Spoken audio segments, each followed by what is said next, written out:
കൂട്ടുകാരെ, കമലേശ്വരത്ത് നമ്മുടെ മഹാലക്ഷ്മിക്കൊപ്പം കൈകോർക്കാൻ ഒരു പുതിയ അവതാരം. അതേ കൂട്ടുകാരെ, അതാരായിരിക്കും എന്നായിരിക്കും നിങ്ങളിപ്പോൾ എല്ലാവരും ചിന്തിക്കുന്നത് അല്ലേ? കമലേശ്വരത്ത് മഹാലക്ഷ്മിക്ക് കൈകോർക്കാൻ വീണ്ടും ആരായിരിക്കും തിരികെ എത്താൻ പോകുന്നത്? അതേ കൂട്ടുകാരെ, സംശയിക്കേണ്ട ആവശ്യമില്ല. നമ്മുടെ സ്വന്തം മഞ്ജു തന്നെയായിരിക്കും വരാൻ പോകുന്നത്. നമ്മുടെ മേഘനാഥന്റെ കള്ളങ്ങൾ താമസിയാതെ തന്നെ പൊളിഞ്ഞടങ്ങും അല്ലേ? നമ്മുടെ മഹാലക്ഷ്മിയും കണ്ണനും പറയുന്നുണ്ട്, കല്യാണത്തിന് മുമ്പ് തന്നോട് ചെയ്ത ആ ഒരു തെറ്റുകളും കുറ്റങ്ങളൊക്കെ നമ്മുടെ മഞ്ജുവിനോട് പറയുന്നുണ്ടെങ്കിലും മഞ്ജു അത്രയ്ക്ക് അങ്ങോട്ട് വിശ്വസിക്കുന്നില്ല.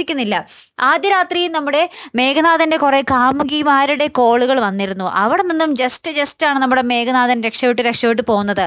ഇനിയാണ് സംഭവിക്കാൻ പോകുന്നത്. ഈ എത്ര നാള് നമ്മുടെ മേഘനാഥന് ഈ കാമുകിമാരെ നമ്മുടെ മഞ്ജുവിൽ നിന്നും മറച്ചു പിടിക്കാൻ പറ്റും അല്ലേ? ഒരു പരിധി വരെയല്ലേ പറ്റത്തുള്ളൂ. എന്തായാലും നമ്മുടെ മഞ്ജു അറിയും. കാരണം അത്രയ്ക്കും വേണ്ടും കാമുകിമാരാണ് നമ്മുടെ മേഘനാഥൻ. ഇങ്ങനെ വിളിച്ചുകൊണ്ടേ ഇരിക്കുന്നുണ്ട്.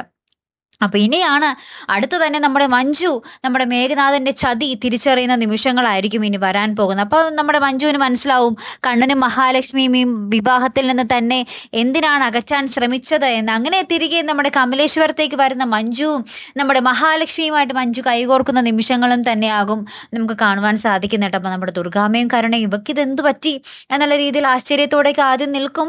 പിന്നീടായിരിക്കും പതുക്കെ അവരും നമ്മുടെ മേഘനാഥന്റെ ആ ഒരു വൃത്തികെട്ട സ്വഭാവം മനസ്സിലാക്കാൻ പോകുന്ന കേട്ടോ. അപ്പൊ എന്തായാലും കാത്തിരുന്ന് തന്നെ കാണാം. നമ്മുടെ മഞ്ജു മഹാലക്ഷ്മിയും ഒരുമിച്ച് ചേരുമ്പോൾ എന്തൊക്കെയായിരിക്കും അവിടെ കമലേശ്വരം വീട്ടിലെ മാറ്റങ്ങൾ വരാൻ പോകുന്നത് അല്ലേ? നമുക്ക് നോക്കാം. അപ്പൊ അടുത്തൊരു വീഡിയോയുമായി വരുന്നത് വരയ്ക്കും ഗുഡ് ബൈ.